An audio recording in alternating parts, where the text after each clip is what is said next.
Welcome to When Football Began Again, the podcast that takes a nostalgic look at the Premier League era.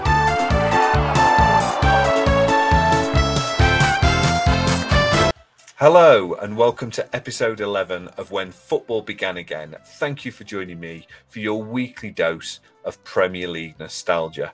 Today's show is all about the 1994-95 season. I have two brilliant guests, two fellow comedians and friends, Fran Jenking, a Nottingham Forest fan, and Tony Cowards, an Ipswich Town fan. They join me to share their experience of a rather contrasting season for their two sides, but an enjoyable one all the same. There's some really great stories. That is all coming up very shortly. A huge welcome to everybody who is joining this week. Having listened to last week's show with Rob Fletcher, we had a fantastic response to that show. It's a brilliant book and Rob knows his stuff. He's done so much research for his book about 1992 and it's a great listen. If you haven't gone back and listened to that yet, please do seek that one out after you've listened to this one. Another recommendation in last week's show was Tom Flight's book, You're Joking, Aren't You? All about Middlesbrough Football Club's 1996-1997 season, that infamous season where they reached a couple of cup finals, got relegated, won neither cup. Tom will be on the show in the months ahead.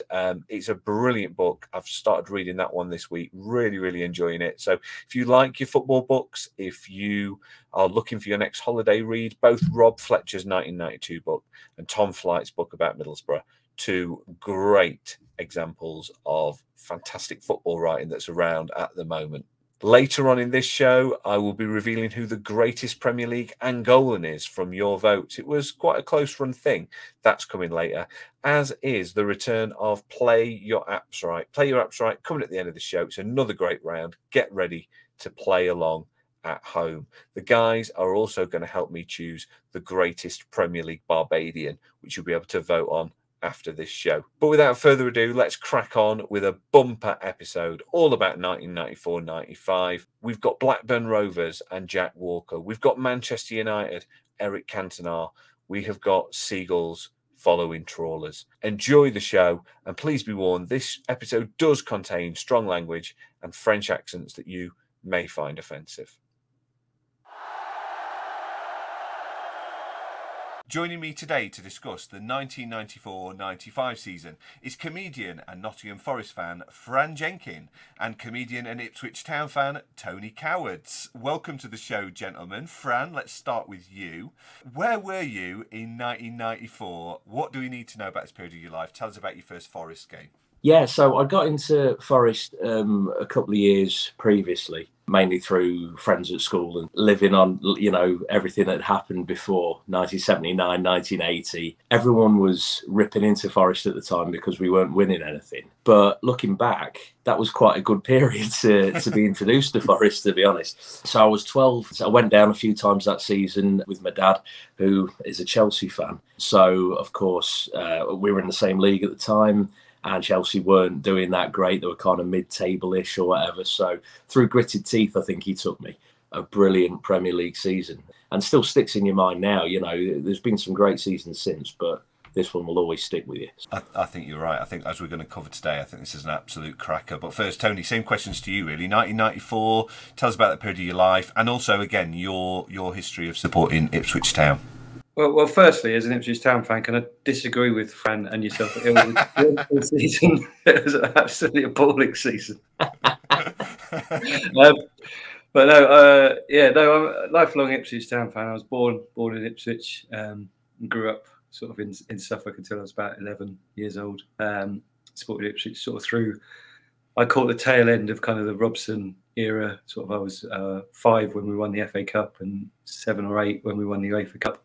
So kind of have vague memories of the glory years. And then since then, it's kind of been a bit of a mixed bag, as we'll discuss in this season. 94, I was my last year at university, actually. I was at university in Salford, which will come into play later on when we have a bit of a story about living in Manchester during this season. This season I kind of is a bit of a mixed bag for me because obviously Ipswich were dreadful. There's no other way of saying it, really. I think it was it that season? I think our first game was beating Ipswich. I think at Portman Road. I think it was our first game of the season. No offence, Tony. No, thanks, mate. Thanks for ringing. Funny enough, I think I've still got it somewhere. I've got a cutting from one of the newspapers of my favourite ever match report involving Ipswich, and it was against Forest. I think it was at the City Ground. Forest won 4-0. I think. Yeah. Beat us 4-0. But the first paragraph of this match report is it says something like along the lines of, for 10 minutes Ipswich was superb, peerless, not a pass out of place, every one of their shots on target. And then the pre-match warm-up ended. That's brilliant. So we're going to come to our first topic in the 94-95 season. The main story in the league this year is the Premier League title race going right down to the wire. 2 years in, Manchester United have secured back-to-back titles with relative ease after ending 24 years of hurt. But this season, 93-94 runners-up Blackburn Rovers mean business. The two sides kick off the season in the Charity Shield, where Paul Ince wins a penalty and later scores an overhead kick to give Fergie's men psychological advantage in a 2-0 win. Tony, a win in the Charity Shield against your title rivals, is this a devastating blow, the kiss of death, or absolutely irrelevant? Well, as an Ipswich fan, Ipswich have played in the Charity Shield twice. Once when we won the title and once when we won the FA Cup in '78. And the combined scores of those matches are 10 conceded, 1 scored. So I'd like to say that the Charity Shield is irrelevant. It's an impressive record. A good day out at Wembley. It is a good record. Yeah, 5-0 and 5-1 we've lost. Well, Manchester United win this one 2-0. In the early weeks of the season, it's Newcastle who race to the top of the league in the opening months, and they stay there until mid-November. They're closely followed by newly promoted Nottingham Forest, who start the season with an 11-game unbeaten run. They actually finished the season as well with a 13-game unbeaten spell. Fran, what was it like going to the City Ground during these opening months of the season? I mean, was there actually a tangible sense that you might win the league? From what I remember at the time, because I was young, I was just enthralled. I couldn't believe it. We'd been relegated 2 seasons before. Spent 1 season in Division 1. It was a breeze, to be honest, I think is how we felt in the city at the time. We had Frank Clark in charge. We didn't know how that was going to go down after years and years of Cloughie. So he got us straight back up, and that was amazing. So when we did arrive in 94-95 back in the Premier League, I would have been like, yeah, we could have done this. But looking back at it, the odds were pretty insurmountable, I think. We had a great run. It was absolutely brilliant. I don't think we could have done any better that season. An amazing squad we had at the time as well. Good rotation there. Frank Clark knew what he was doing, ex-Forest and everything himself. So we held Man United earlier on in that season, the Monday night football game on Sky, and that was... 1-1. I mean, of course, Blackburn was just absolutely brilliant, and no one really saw that coming. Looking back now, I was like, I'm just happy with third. That was great. Yeah, and an incredible performance, especially for a newly promoted team as well. I mean, all of Forest's 9 league defeats do actually come in an 18-game spell in the middle of those 2 big unbeaten runs, where they pick up just 18 points. So it's kind of remarkable. They start and end the season with periods that are comparable to what Man City and Liverpool did a few seasons ago. November to February, it's relegation form. Without that, they'd have probably won the league, but as you say, an amazing achievement. They never drop out of the European places all season. Meanwhile, Newcastle top the table after winning 11 of their opening 13 games, but suffer their first defeat at Old Trafford. A tricky festive period sees them drop to 4th by the new year. They then sell Andy Cole to Manchester United, leading to Kevin Keegan being confronted by angry fans on the steps outside St James's. We'll come to that a bit later on. They drop out of the top 5 that they've occupied all season in the penultimate game and miss out on UEFA Cup qualification, but they will of course be back the following year. So that's the runners and riders in the title race. Let's focus on the 2 teams that took it to the wire. Tony, Manchester United were beginning to feel like an unstoppable force in this period until Blackburn came along. Jack Walker said he wanted to make Manchester United look cheap, was his quote. Was this the beginning of rich owners pumping money into football and kind of buying success that is derided so much these days, or is that maybe a bit unfair? How do you see Blackburn's fairy tale in inverted commas triumph? I'm a bit torn really over it. Like, obviously Blackburn weren't a big club at times, so it was nice to see the kind of status quo challenged a bit by a sort of smaller provincial club. They were, I guess, one of the first to pump sort of silly money in. But, football's always been about rich clubs and poor clubs, and bigger city clubs have always had a bit of an advantage over smaller provincial clubs, just in terms of attendances and the money that they could bring in all through football, I think. So it was just a kind of an evolution of that, I guess. Yeah, you could look at it and say, oh, it was just a guy pumping loads of money in, but he was a local businessman as well, wasn't he? So as someone who didn't have a sort of dog in the race, really, or dog in the fight, I think I'm mixing my metaphors. Who didn't have a budgerigar in the decathlon? I would prefer dog racing to dog fighting, though, Tony. So Yeah. I'm with that. Yeah, I'm all about the budgerigar decathlon myself. Yeah, to me, it was good that there was another club that was kind of challenging them and kind of buying up sort of some of the players that otherwise Man United seemed to sort of hoover up all the talent, didn't they? For me, I thought it was quite a good thing, really. Yeah, and I think I'd agree with that, really. It was a local businessman and good, pumping money into his local team, a passionate man, as we see at the end of the season. But I mean, Blackburn get off to a strong start in the league, registering 5 wins and 2 draws in the opening 7 games to start October unbeaten. Meanwhile, Man United falter with defeats at Leeds, at Ipswich and Sheffield Wednesday in the opening months to leave them in 5th, but win 8 of their next 9 games, including a 4-2 win at Ewood Park, to go into December as league leaders for the first time. Fran, at this stage, the top 2 remain the top 2. They'll change places a few times, but it is United and Rovers all the way. As a neutral-ish, was it exciting to see a new team challenging Fergie's men? Yeah, definitely. You kind of forget, really. You have to put yourself back in that frame of mind as you were when you were younger and watching it all unfold. United were dominant and it was their time. Yeah, they were generally strides ahead of everyone else. But it was nice. It was fun to see the teams that were doing well for the season or two beforehand starting to falter a little bit. I'm kind of feeling that a little bit now as still a massive fan of top flight football. And you see like City aren't really pulling it off at the moment, and Liverpool, obviously. I mean, I love it when Liverpool falter anyway, but but we won't get into that. But I would just, it's quite entertaining to watch, other people get a crack of the whip. It was kind of like with Leicester winning the league, a few years ago, despite the fact they're an East Midlands rival. It was still a special moment. So yeah, I'm all for that, and I think it all kind of really began back then. Another team other than Man United was refreshing, I think, for those of us on the playgrounds of the early mid-90s. Blackburn regained top spot in mid-December, where they'll remain for 2 months. After losing to United at home in October, they drop just 2 more points in their next 12 games before their next league defeat comes against, either of you know, after 12 games unbeaten, they lose against... At a push, I'd say Sheffield Wednesday. It's actually Manchester United again. 12 games later, they lose at 1-0 at Old Trafford. So Manchester United do the double over Blackburn. Yeah, I remember that now. I was way off the mark. It's an 80th minute goal from Eric Cantona seals the win. 3 days later, he'll be sent off at Selhurst Park, famously, potentially changing the course of the title race entirely, but we'll also cover that incident in a little bit more detail later on as well. Luckily for Manchester United, they have just signed a young striker called Andy from rivals Newcastle, and he begins chipping in with the goals to keep their title challenge on course, minus Eric the Red. Not least, bagging 5 against Ipswich in that infamous 9-0 win. Now, Tony, it is the first time a player scores 5 in a game in the Premier League era. It's a record Premier League defeat that will stand for a quarter of a century until a flurry of 9-0s, weirdly, from 2019 on. What was it like being an Ipswich Town fan at that time, also living in Salford? Yeah. Right, first of all, let's get this out of the way. Right, one of those goals was offside. He did not score 5 goals. Done. Oh, you're reaching there, Tony. Only 4. I only accept that there were 4 goals by Andy Cole. It should have been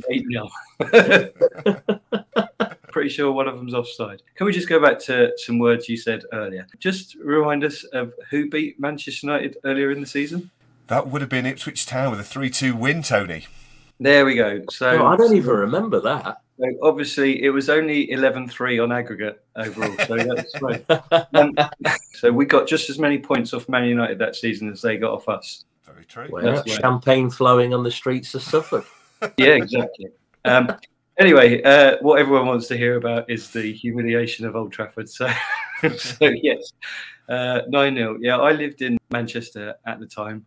I even went to quite a few Manchester United matches, actually. Went and stood on the Stretford end and and had seen them play. So anyway, the 9-0, I was there at Old Trafford. Saw us get beat. It was one of those surreal games, really. You know, when you watch your team just get absolutely hammered. We weren't even in it. I mean, I think the Ipswich fans, the biggest cheer we had the whole game was, I think we won a corner in about the 80th minute, and was about the only time we ever got near to their goal. So it wasn't one of those matches where you think, oh, it could have gone either way. Like, and it's really depressing that we lost. No, we were thoroughly outclassed. But the one thing that did kind of rub me up the wrong way a little bit was it was the early days of kind of mobile phones. And I had one of those Nokia 3210s. It was my first ever mobile phone. And I was with Vodafone. And Vodafone had done a deal at the time where you could sign up for text alerts for your football team. But it was the time when every text you received cost you 12.5 pence on your bill. Yeah. So there I was at Old Trafford watching all the goals go in. And about 30 seconds after every Manchester United goal went in, my phone would vibrate. There would be a text from Vodafone telling me about Andy Cole's 4th goal. I also got like a little report at half-time and full-time. So I think combined, I think all of their goals actually cost me about £1.75. Oh, just wow. Rub it in.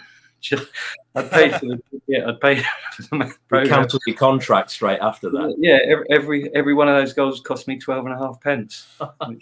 One of the things I love about these conversations is the kind of nostalgic bits that you forget about. And actually, long before you had apps on your phone where you could check the scores, text updates for goals was a thing. And that was an expensive afternoon. That only added insult to injury, I guess. Can you both name the other 3 9-0 wins for Premier League teams at the time of recording? There have been 3 more. They've all happened since 2019. Well, they've all involved, haven't they all involved Southampton? Or 2 of them?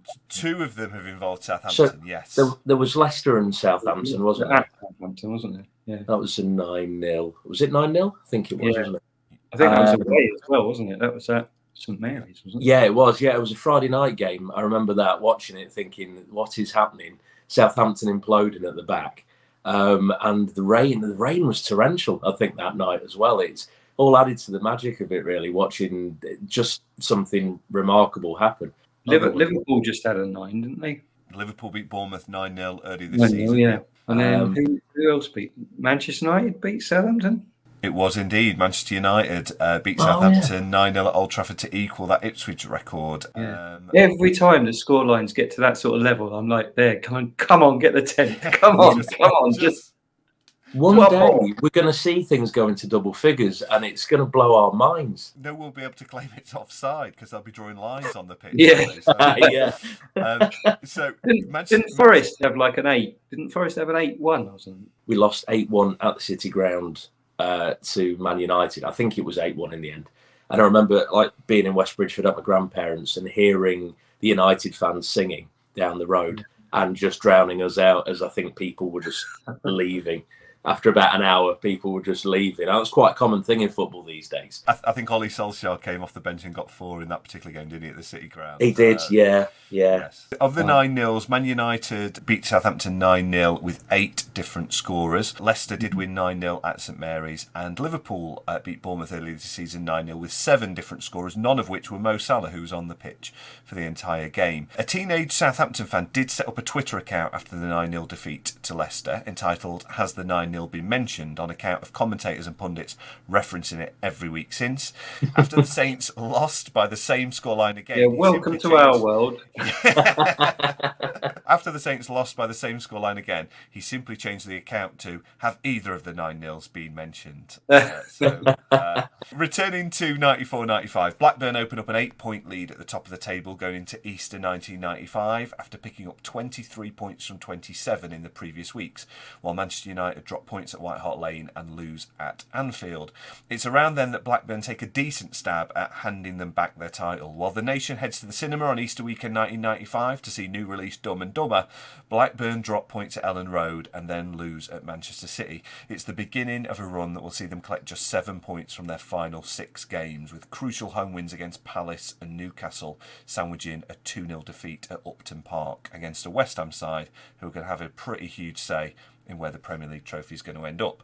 Meanwhile, Manchester United are really hitting their stride as they turn the screw. They actually played 20 games, Premier League games, in the 1995 half of this season. They keep 13 clean sheets, conceding just 9 in that period. Lots is made of their attacking prowess, but what a defence they had. Fran, it all comes down to the last day. Sky Sports finally have the end-of-season drama they so desperately craved after Fergie wins it on the golf course in the 2 seasons prior. Presumably everyone not at a game is gathered in front of the TV or down the local pub. Were you? I know you were only a child at the time, but do you remember watching this game? Yeah, I do. Sky was finally getting that moment, like you say, that they wanted all along. It was, 2 games kind of being broadcast at once, and like this thing the Match of the Day used to do when it was the final day of the season. They'd show you like 5 minutes of highlights of one game, and then when the other game was being played and it was the title decided, they nipped to 5 minutes of that. And I think they still do that these days, and I love that. That's brilliant. But I remember watching it at home, and it was exciting. That's what you want. That's what draws you in I think at any age really, if you're getting into football, but mainly as a kid, you're very exposed to it. And Sky did a great job at the time. Blackburn only need a draw at Anfield to guarantee the title. Anything less than that, though, and Manchester United will lift the trophy for a 3rd consecutive season with a win. The fairy tale is on course by half-time, with Alan Shearer's fine strike and Michael Hughes' goal at Upton Park, meaning Blackburn will take the title by 5 points. But it all turns around in the second half when Brian McClare equalises at Upton Park and John Barnes scores at Anfield soon after to leave the title in the balance. Tony, Jamie Redknapp described scoring the winner at Anfield in that game as one of the strangest moments of his life on a football field. I like how he clarified football field, by the way. He doesn't mention messing around with Ouija boards or all the different things that Jamie Redknapp does. If Man United score at West Ham, he's just handed the title to his side's biggest rivals, while simultaneously robbing Liverpool's greatest ever player of another league winners' medal in a glittering career. What are your memories of the moment Dalglish finds out he's won it despite losing at Anfield? Well, my memories of that whole thing, I was a bit like Fran. I was watching it on the telly, in the split screen thing, and they kept going from because it was at Ewood Park. Was it at Ewood Park the Blackburn game, or was it? No, it was at Anfield, wasn't it? At Anfield, yeah. Anfield, yeah. Yeah, they kept going from Anfield to Upton Park, and I just remember the whole narrative that had been kind of stoked, especially by Fergie doing his mind games, was that Liverpool were going to roll over, weren't they, against Dalglish's Blackburn, do their old manager a big favour. And it all been sort of like, oh, well, it's all going to be a bit anticlimactic, like Blackburn will just get the result they need and that. And it didn't pan out like that at all. And did you say Michael Hughes scored for West Ham? Is that ex-Man City? Yeah. That's interesting, isn't it? Narratives all over the place, go crazy. So an ex-Man City player scoring against Man United to possibly stop them getting the title. But yeah, I just remember it was kind of bedlam, wasn't it? It was kind of like, and the whole nation was kind of like, Liverpool, what the fuck are you doing? Like, because let's face it, pretty much everyone apart from Man United fans wanted Blackburn to win the title. It was like Liverpool were playing really hard and like scoring goals and stuff, and it's like, what are you doing? And then bless them, plucky little West Ham, who I have a bit of a love-hate relationship with, because most of my family are West Ham supporters, and they've not always done Ipswich any favours in the past. Still, they cheated us out of the 75 FA Cup final, but that's in the 75. It was 1975, Tony. Let it go. Yeah, 75. I was 3, but it still hurts. Yeah, Clive Thomas and West Ham bloody cost us in the semi-final. Cheated us out. Would have beaten. You don't open a set with this, do you? Yeah. Mate, I've got a reputation of being one of the friendliest people on the comedy circuit, but mate, I'm full of grudges. So yeah, no, it was bedlam, wasn't it? It was crazy. And then what was it, 1-1, and they just needed to score. And when watching it, they were like laying siege, weren't they? To who was in goal for West Ham? Was it Miskowski? I just seem to remember him pulling off save after save, and backs against the wall, defended by West Ham as Manchester United just laid siege to their goal. And it just looked like at that time when Man United, Fergie time, and they scored so many important goals in injury time and stuff, it just looked like they were going to do it. It was one of those football occasions where everyone had to kind of like take a moment and try and work out what had happened and go, does that, have Blackburn won, or have, like what's going on? They've lost the game, but they've won the title. What? I can't really remember what Dalglish's reaction was, but I'm sure there was a sort of moment of like him all sinking in, and then probably went a bit crazy. There's quite a moment where he really looks quite emotional. I mean, he does throughout the day actually. When Shearer scores and it cuts to him, he almost looks on the edge of tears. There's a real kind of joy in his face that disappears soon after when Redknapp scores the winner. But a Liverpool fan actually comes down and sort of puts his arm around him and kind of tells him, and that's the moment that Blackburn and Dalglish find out they've won the league despite losing at Anfield. So this son of Anfield wins the league, albeit for another team. So that makes Blackburn the champions. Manchester United are runners-up. A little further back, Liverpool do have their best season since 1991 after the Roy Evans era begins with a 6-1 win at Palace on the opening day. Newcastle drop back to 6th, but will be back the following season, while Howard Wilkinson guides Leeds to 5th. Nottingham Forest 77-point haul and 3rd place finish matched Newcastle's from the previous season for a promoted side, and it hasn't been bettered since. Do you know, Newcastle and Forest are the two sides with joint records as the best promoted sides. Do you know who the 3rd most successful newly promoted side in the Premier League era is? Well, Swindon Town. No. Tony, I can see the cogs. I can see the cogs turning for Tony. Go with you. No, I'm desperate to say so. It's got to be it, isn't it? It's got to be our 5th place finish, surely. It is Ipswich, 66 points and 5th place. So Ipswich are the 3rd most successful newly promoted team as it stands after 30 seasons of the Premier League.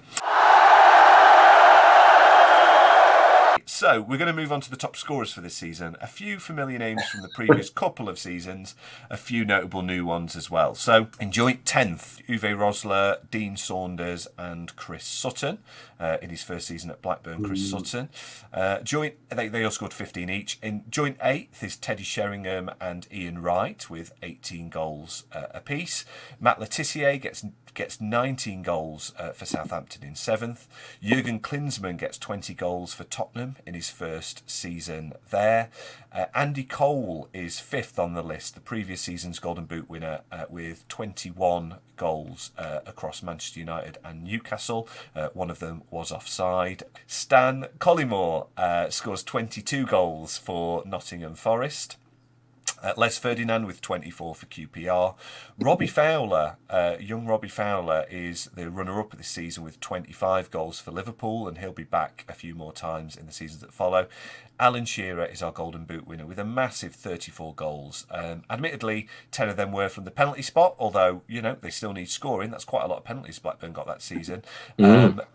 It's worth pointing out, though, that Les Ferdinand's 24 goals for QPR, none of them were penalties. So actually, Les Ferdinand and Alan Shearer score as many goals as each other from open play. They'll be teammates soon. Tony, unfortunately, Klaus Thompson did just miss out on this list with 5 goals. Well, I've just double checked. And Alan Shearer actually only scored 1 goal less than the entire Ipswich team in that season. Wow, that's a good stat. So what does it? He got 34. The whole Ipswich team got 35. The whole Ipswich squad for that season got 35. So yeah, we weren't troubling the score, the high scoring tables. Yeah, Klaus Thompson 5. Yeah, that just about. I think actually probably I don't know. It probably doesn't say, but I reckon own goals might have challenged that. We might have. Goals might have actually been our highest scorer. Well, I mean, Klaus Thompson was a defender, wasn't he? I mean, like if he was kind of one of those kind of utility players that we seem to play all over the place. Right. Yeah, I don't know because he was a Danish international, so I'm not entirely sure what he played for Denmark. But we kind of used him as a defensive midfielder, and he got stuck. He was quite a big lad, so you know. In that era, like, you know, you're struggling, you're 1-0 down, big lad gets shoved up top. So I remember him playing as a makeshift striker a few times. I remember one game against Newcastle where we were 1-0 down and he got shoved up front. And I think he scored the equaliser in the 85th minute. But yeah, I don't know what he was probably a centre-back by trade, really. But yeah, five goals in a 42 match season. Yeah. Not a great scoring record, is it, really? Wasn't that the season where it all went a bit crazy after the '94 World Cup? There was like players from all over the place coming to. Is that the season that Forest had Brian Roy? Did they have Yeah, Brian we Roy? got Brian Roy, and he was a bit of trivia. He used to live next door to my dad's boss.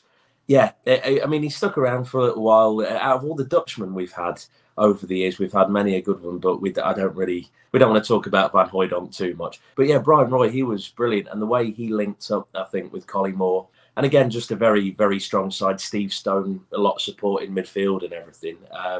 Yeah, and I think the World Cup was every big international tournament. We're starting the World Cup again this Sunday, and I'd like to think coming out of this World Cup that we're going to see a few flash in the pans coming to the Premier League at some point, and then they'll realise they're well out of the depth and they've got to go. But, you know, it makes for interesting watching, though. I love it.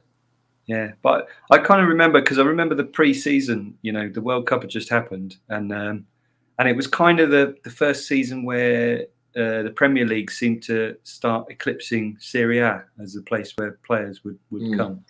And Ipswich, in that sort of just after USA '94, Ipswich were actually linked with Gabriel Batistuta in one of those bizarre in that thing from Fiorentina, like at his peak. And it was like Ipswich are in a deal to get I think it was him. We were supposed to be getting him and Oscar Ruggieri, like a grizzled old Argentinian defender.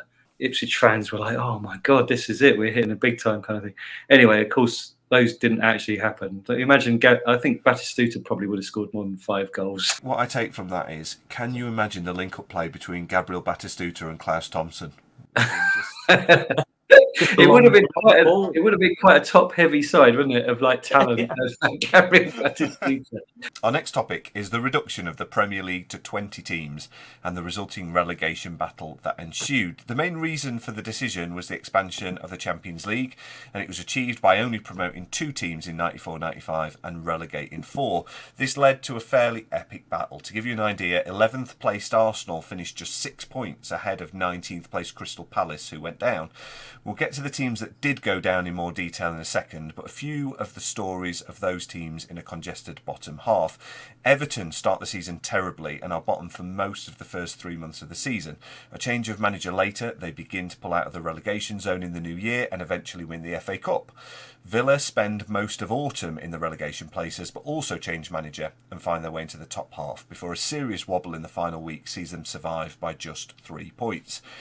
Fran, the appointments of Joe Royal for Mike Walker and Brian Little for Big Ron look like very positive upgrades for two sides who are sort of that archetypal too good to go down, aren't they? Absolutely, yeah. Ron Atkinson, obviously always known for his flair, just as a person. And also for what he did on a football pitch. But I think his time had run out at Villa, because I think, if I remember rightly, was it later that season he was back in work again anyway at Coventry City, wasn't he? So it was never like some of those managers where it's a bit like, oh, you know, we'll give him a wide berth or whatever. Ron was straight back in at work. So I think he'd done what he could do with Villa. Didn't work out after a certain amount of time. They'd had good success chasing the title, but not being realistic enough to win it, I think. So there needed to be a change. And Brian Little as well had done such a good job, because obviously he'd been in charge at Leicester and he'd got them promotion, hadn't he, the season before, through the playoffs. So he was young manager, even though I think he was grey from like the age of 16, wasn't he? He was... I think I've seen I'd like pictures of Brian Little as a footballer, and I was like, very grey, very salt and pepper, that lad. Yeah, he was a great manager, good choice. Villa needed that breath of fresh air. And the same with Everton as well. Mike Walker, you could see the pressure was kind of getting to him. I've seen interviews since, and he looks like he's cracking. Joe Royal coming in, though, of course, you know, from that area, ex-Everton player himself. Perfect choice, I think, there. And really, yeah, even now looking back, yeah, Everton struggling last season in the Premier League. And I'm there thinking, I don't want to see them go down, because they're too big for all this. They're too big to go down in this situation. No matter who they've got in charge of them, whether it's Frank Lampard or talking of having Mike Walker back then, they were too big to go down. So, yeah, new managers coming in, big breath of fresh air, I think. for both of those sides. They've had better days in recent seasons at this point, but they are those two managers do a great job. The goals of Dion Dublin and Peter Unlove fire Coventry to eventual safety, while Manchester City perfect the art of doing just enough, finishing 17th and just 4 points above the drop, despite never being in the relegation zone all season. Of the 4 teams that do go down, 2 of them came up with Forest, but will have contrasting seasons to say the least. Brian Little leaves Leicester for Villa in November. They're already in the relegation zone when he goes, and they win just 4 more games after that, finishing 21st with just 29 points. They'll be back under Martin O'Neill a few seasons later. Crystal Palace were the unfortunate spare, becoming the only side in the Premier League era to finish 4th bottom and go down. They scored just 34 goals, but reached the semi-finals of both domestic cup competitions, taking Man United to a replay in the FA Cup. And there's a lot said these days about how the modern game doesn't take fans into consideration, but I was looking at this. Palace and Man United played the FA Cup semi at Villa Park. The replay is 3 days later. It's played in front of just 18,000 fans. So there's been some tiny improvements into the modern game, perhaps, for fans, hasn't there? When you look back at some of the crowd figures, you kind of have this nostalgic kind of view back that, you know, Old Trafford was packed out 70, 80,000 every week. And then you look back at some, and they were like, there was some matches where they were only getting like about 35,000 at Old Trafford. And, you know, crowds really weren't that big. I mean, crowds now are like amazing, aren't they? When you look at the average, I mean, how many grounds in the Premier League now are sort of 40,000 plus 50,000? There's loads, isn't there? There must be at least half a dozen that are sort of 50,000 capacity. Yeah, I mean, bearing in mind, like, I suppose when, you know, say that FA Cup semi-final, I'm wondering what the average price of a ticket would have been without any kind of discount or anything like that. I've no idea. This is going back a long time now, but it was. I think that there's so many more eyes on football at the point. I think the price of things was going up quite a bit more, and this was a real turning point as well in society, I think, really, without trying to get too social about it. But it was a big turning point for the fact that it wasn't so much the working class kind of game anymore. So I think a lot of people just in general were saying, oh, I'm not going to go to this game. It's just the cup semi-final, whatever. We can see the highlights on TV. The whole game was changing. Everything was being televised a lot more. And is that right? Is it wrong? Well, I think it's great, personally, because it's helped shape the football fan that I am to this day. But there's nothing quite like going to a game, even if it's a cold, rainy Wednesday, Tuesday night or whatever, no matter where you are. I think that is a very important part of the education as well. So it doesn't surprise me. Yeah, the whole game was changing at the time, I feel. But like, I think I'm slightly older than you guys, and I kind of do remember football in the 80s fairly well. And it's hard to overstate now what a state football, especially in England, was in. And to admit you were a football fan in the 80s was to, like, if you told people you went to football matches, people would like clear the area because they just assumed you were like a thug. You were going to beat them up. Football had such a terrible reputation, really did. And despite still being obviously the national game, it was still a national game at the time, but it was really at its lowest ebb. So for all the things that we can moan about the Premier League, and you can moan about high prices now and whatever else, like, I wouldn't like to say the Premier League saved English football, but it certainly transformed it from something that was just very male, very aggressive, the grounds were unsafe, clearly. The grounds were dingy and dark, and it was a really threatening place to go. And to watch football was to walk into fucking Mordor or somewhere. Like, it was just full of orcs and was scary. I mean, as a young kid, I suppose, a teenager, that was part of the excitement of it in a way. But when you look back on it, you think it was horrible, really. And no wonder women and children didn't really want to go and watch football, because it was a horrible, intimidating experience. And when you look at it now and you see families going to football, it's wonderful that it's become more of a kind of an experience for everyone. It's more of an inclusive experience now, where it was very locked into just a white male, middle-aged, well, younger, I suppose, 20s sort of demographic. And so the Premier League was kind of that expansion of like bringing in a wide audience. So you can see sort of why now you get like 50, 60,000 people, whereas at the time, 18,000 would have been quite a good crowd at most Premier League. The reason families don't go now is not necessarily because it's potential crowd violence on it. It's because people can't afford it. You know? No, that's a really good debate, and I think it's sort of a nuanced argument, isn't it, for what the Premier League has done to English football. It is a miserable season for East Anglia's sides as Premier League founder members Norwich and Ipswich drop out of the top flight after 9 and 3 seasons respectively. For the Tractor Boys, there is that 3-2 win over Manchester United that lifts them to the heady heights of 14th in September. But it's almost wall-to-wall misery from then on in. A change of manager going into the new year offers a mini bounce with 2 consecutive wins and a draw to begin 1995, but they collect just 7 points from their final 17 games, which includes an 8-game losing streak and a 9-0 defeat at Old Trafford. At least the domestic cups offer some solace, with a second-round defeat in the League Cup to eventual finalists Bolton and a 2-1 defeat in the third round of the FA Cup to Division 2 side Wrexham. Tony, is it cathartic to relive it like this, or am I inducing some football-based PTSD for you? No, I think it's become now like I'm over it now. It's kind of laughable now. It was such a terrible season because obviously living in Manchester, I used to get to see more away games than I got to see home matches because I was too far from Ipswich. And being a student, I couldn't afford to go home too often. But I think I saw eight away games that season, and I think I saw us score 1 goal. And I think we lost all 8 away games. I think there was one as well. I think it included a game against Man City that got abandoned, and then we had to play it again. And so I saw us lose that one twice, I think. So just Groundhog Day of just. So yeah, it was a grim season. But you know, they're the sort of seasons that make a man of you, aren't they? Make a football supporter of you.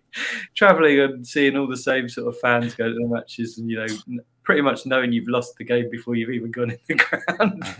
It reminds me of, like, I think there's a bit in the Fever Pitch book where they're talking about Nick Hornby's trying to describe why you would put yourself through this, through the darkest times, but it's like an addiction that you kind of have. And it's true. If you're a true football fan and you followed it from such a young age, whatever, it's embedded in you. And a lot of people don't understand that. If you just kind of come to football or you're a casual fan, I know lots of casual fans of football. I play football with a lot of them myself. You ask who they support and they say, oh, I just watch it on TV. And that kind of blows my mind. I'm like, just say you support somebody. I don't care who it is.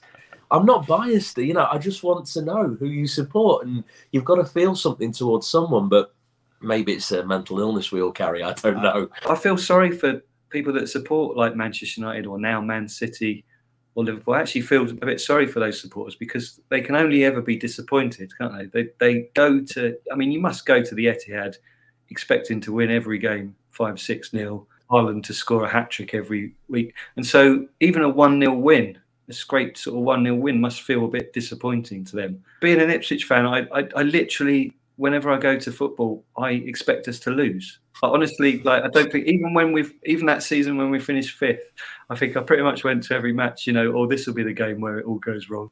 You know, you have that fatalist. And so a win is just like, you know, even if it's a scrappy 1-0 win over, say, Bradford or someone else who's struggling, you know, that's a reason to celebrate. You go crazy because it's. Whereas for any other big club fans, that would just be a regulation. I mean, you only have to listen to the phone-ins, don't you? I mean, I have to turn them off now, but like, you know, Liverpool lose one game and like every single Liverpool fan is phoning in saying Klopp needs to be sacked, like it's a disaster, you know, Mo Salah's the worst player in the world and like Van Dijk shit, and it's like, seriously, just like, what is wrong with you? Like Man City or Liverpool sometimes, where you think, oh, it's just a bit boring, we're winning most games. You know, like we're going to win the league again or something like that. I'd rather have a bit of up and down. You know what I mean? Like it keeps you on your toes a little bit more. You need the light and shade. You need the shade to appreciate the light. You need, otherwise you just don't. You look at it now. You can see it with Man City fans, don't you? It's like they don't really appreciate a lot of the stuff they've got because they've had it so good for quite a while now. But like, I mean, to be a Man City fan, if you're kind of my age, must be just incredible. Just to remember.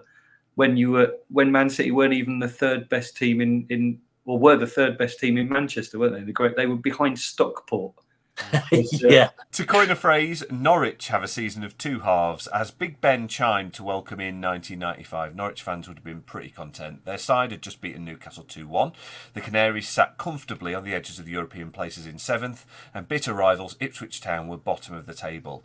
They had a League Cup quarter-final to look forward to in the weeks ahead as well. It was time to open up the bubbly.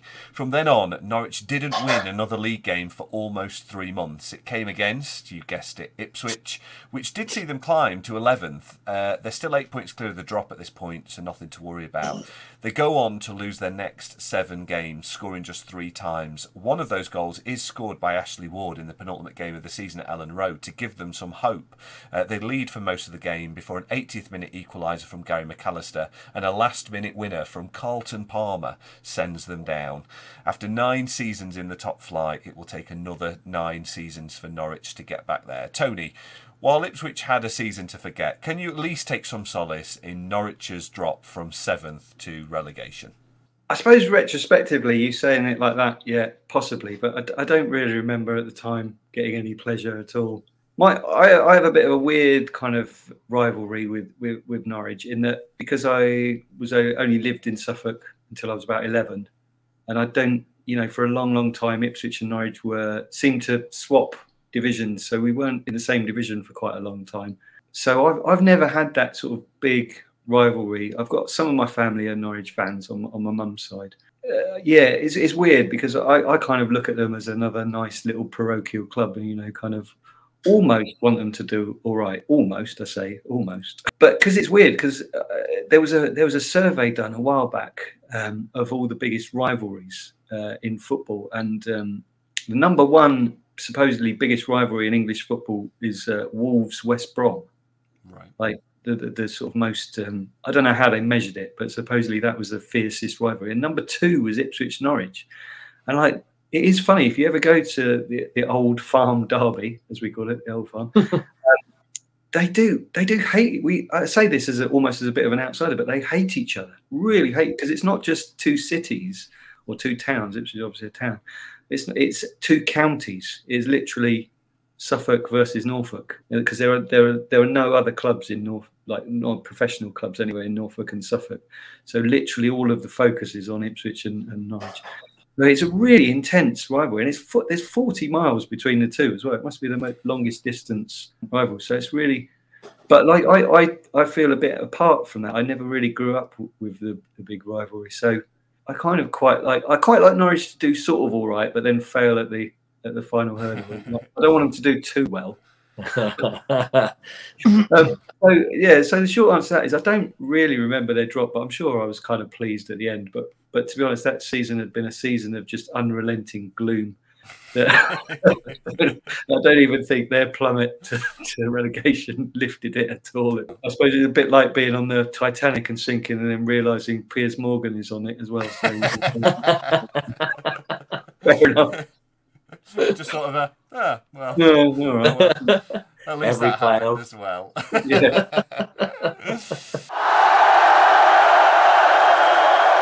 So, we're going to take a break from 94-95 for a moment to add another player into our Premier League of Nations Hall of Fame. We're working our way through the early letters of the alphabet, and we're into the B's. There have been no players from the Bahamas at the time of recording, so it's on to their much smaller but more densely populated Caribbean neighbour, Barbados.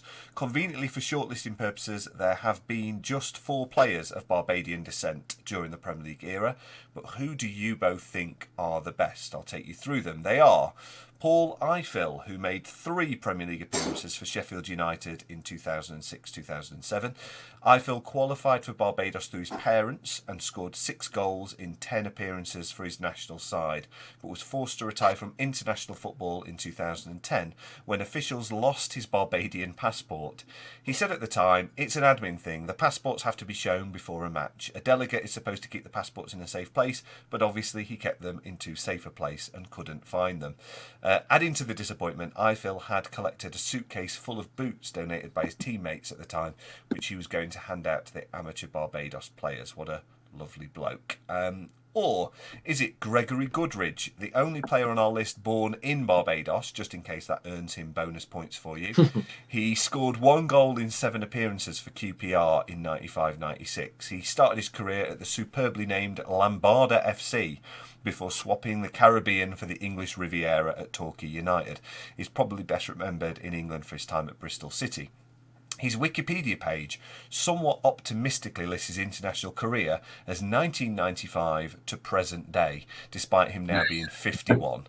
But his final appearance for the national side actually came in 2008. Is it Nick Blackman with 1 appearance for Blackburn and 12 for Reading in the top flight? He was eligible to play for England, the Netherlands, Israel and Poland, but chose Barbados in 2019. He scored 3 times in 4 appearances to date and is currently at Maccabi Haifa. Or is it Emerson Boyce, our most experienced top flight player on the list with 221 Premier League appearances and 11 goals across 8 seasons? He made his Premier League debut for Crystal Palace in 2004, but the majority of those appearances have come for Wigan. He also captained Wigan to an FA Cup win in 2013. He's got 3 goals in 12 appearances for the Barbados national side. Rumours that he earned the nickname Boycey, not for his name but his tendency to shout Marlene every time he did score, are as yet unfounded. Marlene? So, Chess, always playing with a cigar on like that. and selling used cars. So I'm going to come to you first, Fran. Who is the greatest Premier League Barbadian for you? We've got Paul Ifill, Gregory Goodridge, Nick Blackman or Emerson Boyce. Well, the only one that I can really recall off the top of my head is Boycey. Say he played for Wigan, didn't he? Yeah, so he's the only one I can't remember Goodridge. And Ifill rings a bell, but I'd have to go with Boycey because it's the only one, that strong Barbadian influence that we had in the Premier League. We remember it, guys, right? The Barbadian influx. That's it. Yeah, it was. It was Lambada this and Lambada that, and everyone, But yeah, I'm gonna go with Boycey, I think, on that one because he's the only one that I can kind of remember properly. Yeah. Okay, Fran, thank you for that. Tony, what are you saying? Oh well, this is controversial choice, isn't it? It's it's like, oh, do I go for Eiffel, who, like Fran, I've vaguely heard of? Was it Blackwell and Nick Blackman or Gregory Goodridge? Gregory Goodridge. I mean, that's a cracking name, but I can't say I remember Gregory Goodridge. And Blackburn, did you say? No, Nick Blackman. He did play for Blackburn. He played once for Blackburn. He played 12 times for Reading. Yeah, it's like, do I pick the guy I've vaguely heard of, the 2 that I've never heard of, or the one that captained their club to an FA Cup victory? It's a tough choice. Games in the Premier League. I think it's not going to be much surprise, but I think it's going to be Emerson Boyce, isn't it? Okay, no, that's I think fine. He's kind of proven credentials rather than the guy that played 1 game for Blackburn. Well, we are going to put this out on Twitter for the greatest Barbadian in the Premier League era for people to vote. You've heard what Fran and Tony think, and we will reveal that in a future episode. In this 3rd season of the Premier League era, the sack race is well and truly underway. After just 1 change of manager all season in 92-93, the teams at the bottom of the table in particular become more accustomed to changing their managers in the seasons that follow. West Ham assistant manager Harry Redknapp replaces Billy Bonds at the beginning of the season and guides them to a solid, if unspectacular, 14th in his first season in charge. There's a wonderful story in pre-season, the week before Harry's actually promoted to the top job, though, when West Ham play Oxford City, where he'd been assistant to Bobby Moore in the 80s. There's a lifelong West Ham fan called Steve Davies who's giving Lee Chapman stick throughout the first half, calling him a donkey, that kind of thing. Harry asks him if he can play as good as he can talk. Redknapp takes him down the tunnel at half-time, sizes him up for kit and boots, and he replaces Lee Chapman for the second half, despite never playing higher than Sunday League. When the announcer asks Redknapp who the new signing is, he replies, "Haven't you been watching the World Cup? It's the great Bulgarian, Titishev." Davies himself said, "I thought I might get a minute or two as a joke. I was trying to stay calm. I got a few touches, but this wasn't park football. After the first 5 minutes, my legs were shaking. I was running on adrenaline. I was playing for West Ham." In the 71st minute, Davies sprints forward, takes an awkward first touch, and in his words, just hits it. The ball whistles low into the bottom corner. "It was like time stopped still," said Davis, who was on 30 fags a day at the time and had had 2 of them in the first half from the stands. The goal is disallowed for offside. Lads, I can testify that Harry Redknapp managing your football club is a lot of fun. Would you have had him at Forest and Ipswich? Fran, what can you imagine Harry Redknapp in the dugout at the City Ground? Yeah, would it? Yeah, I mean, I could imagine it, and I would totally accept it. During his pomp, and you know, when he was obviously quite a journeyman manager throughout his career and everything. But yeah, I would have totally taken him at Forest. I think he could have done great things there. I think he would have been quite traditional with us as well, knowing our history as a club. But also, like a great term that I like to use for football is a breath of fresh air. Have someone like Harry Redknapp there, it'd be a bit different, a little bit kind of, oh, come on, geezer. And yeah, because he's from Ireland. And, I thought he was another Barbadian. Yeah, that's right. Yeah. He says, "I've signed 3 new Barbadian footballers." So I think, I would totally have at one point. I would have had Redknapp at the City Ground. Yeah. And Tony, for you, and also Ipswich signed Lee Chapman a few months later. Perhaps the scouts got the wrong bloke. Maybe it was this guy that they wanted. Yeah, Lee Chapman was awful for us as well. Yeah, another awful friend. Harry Redknapp at Ipswich, possibly, as long as he was literally just in charge of coaching and managing, and we changed all the passwords for our accounts and bank accounts and stuff, and didn't they? It's like, Harry, no, you just take the training sessions. No, don't worry about what's in that room over there. Just leave it. That's why he did all these scouting of Barbadian players, clearly. Suddenly find out that his dog is now the nominated trustee of our bank account. The dog's the director of football. I mean, it must be fun having Harry Redknapp as your manager. You just never know what you're going to get. Do you? Players coming and going, and the fans getting to play by the sound of it. Amazing. I know. I've heard that story once before, and I thought it was a wind-up. And so you've just confirmed it now, Carl, that actually did happen. I think it's fantastic, isn't it? That is a great story. Reminds me of that clip of him at training. What was it when he was at West Ham? When he nearly gets hit by the ball. I'll get hit by the ball, yeah. He just turns around and rips into that player. "You aiming at a fucking goal? You me, you mug." Whatever he says, I can't remember. He does get hit by the ball. By the way, this fan, he was tracked down by a journalist a few years later to retell the story, because no video footage of this exists, and it was a bit of an urban legend.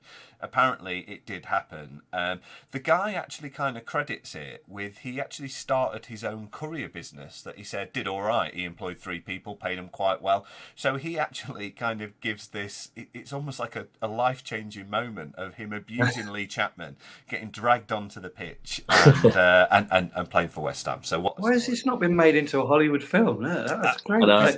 Feel-good movie of the year. If you're listening to this podcast 5 years in the future and this is the Brit flick of the year, then this is where it started. We need a credit. Of course, you have to change it to the Champions League final. We've got to Hollywood. Contravening all FIFA and UEFA regulations, you get brought on. I don't want it to be too glamorous. I want it to be made like a Ken Loach film. Oh, you want it to be amazing. So, Aussie Idealist leaves Spurs in 11th to be replaced by Jerry Francis, who's acquired from QPR and guides them to a solid 7th. My first ever Spurs game, actually, was almost Idealist's last, a 3-0 defeat at Notts County in the League Cup. 9-year-old me learned a lot of new words that night, directed towards the dugout. Everton sack Mike Walker after finding themselves bottom on bonfire night. Aston Villa say farewell to Big Ron Atkinson a few days later, as their fall from title challengers to relegation battlers over the course of just 2 seasons is in dire need of being arrested. Joe Royle and Brian Little are recruited from Oldham and Leicester respectively and will guide their new clubs to safety. In the case of Villa by just 3 points, while Royle beats Liverpool in his first game and wins the FA Cup. Both will have much better league campaigns in their first full seasons in charge in 95-96. Ray Wilkins steps into the hot seat at QPR and continues the good work of his predecessor, finishing 8th, while Mark McGee takes over at Filbert Street and doesn't improve on the second bottom position he inherits them in. West Ham legend John Lyall resigns after 4.5 seasons at Portman Road in early December with Ipswich bottom. It's his final managerial position before his sudden and tragic death in 2006. Tony, John Lyall took Ipswich into the Premier League as Division 2 champions. He's had 2 solid seasons there. It appears he's run out of ideas. He does step down, I believe, rather than being sacked. Was it time for a change? It was a bit of an odd one because he kind of moved upstairs in this kind of, this happens a bit more nowadays, or did for a while. He got moved up into some sort of, sporting director or whatever it was called at the time. And then Mick McGivern, his number 2, sort of took over. And then kind of Mick McGivern had a reputation for playing just very dour defensive football. Because John Lyall did an amazing job. He turned us, we were kind of just a mid-table first division as it was then, club that didn't really seem to be going anywhere. We were really in the doldrums. And then within his first sort of season, got us promoted as champions. First full season anyway. And then our first season back in the Premier League, I think we finished about 11th or something. It was unspectacular, but we did all right. Had some good results. And then it was just decline. And the season before we got relegated, we escaped relegation by the skin of our teeth, thanks to Mark Steen, who's always going to be a bit of a hero at Ipswich because he scored 2 late goals for Chelsea against Sheffield United to send them down instead of us. Yeah, I mean, John Lyall, I thought he was a brilliant manager for us. He did really well, but just like I say, we didn't have the Batistutas. We had the Klaus Thompsons. George Burley comes in. Obviously, it won't be enough to save you this season, but it's fair to say history will reflect pretty kindly on that appointment as well.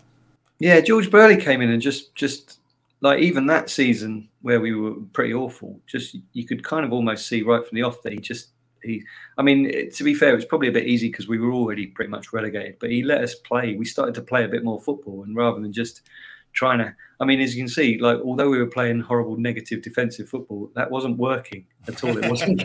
9-0 shows that our defensive horrible football wasn't really working very well. So at least he got us playing a bit, and there was a bit more, enjoyment of watching Ipswich. There's no love lost on Valentine's Day when Coventry sacked Phil Neal with the Sky Blues sat 1 place and 1 point above the drop zone. They parachute in Ron Atkinson, who in this twilight period of his managerial career will swap trophies and title challenges for relegation dogfights with Coventry, Sheffield Wednesday and Nottingham Forest. He will get the job done this year though, saving Coventry. Fran, when Atkinson takes over at Highfield Road, they're in the midst of a pack of teams where just 10 points separate West Ham in 20th and Leeds in 7th. Is it a surprise that actually so many other teams do hold their nerve and stand by their manager? By modern standards, everyone sacks them after a few defeats, don't they? Yeah, I feel that's nowadays it is very much like, if you're not performing, you've got to go. And it's a quick turnover. I think at this time, though, we were seeing a bit of a shift. So the Premier League was, as I said earlier, was becoming quite more professional. It was finding its feet a lot more money's being invested into a lot of the clubs.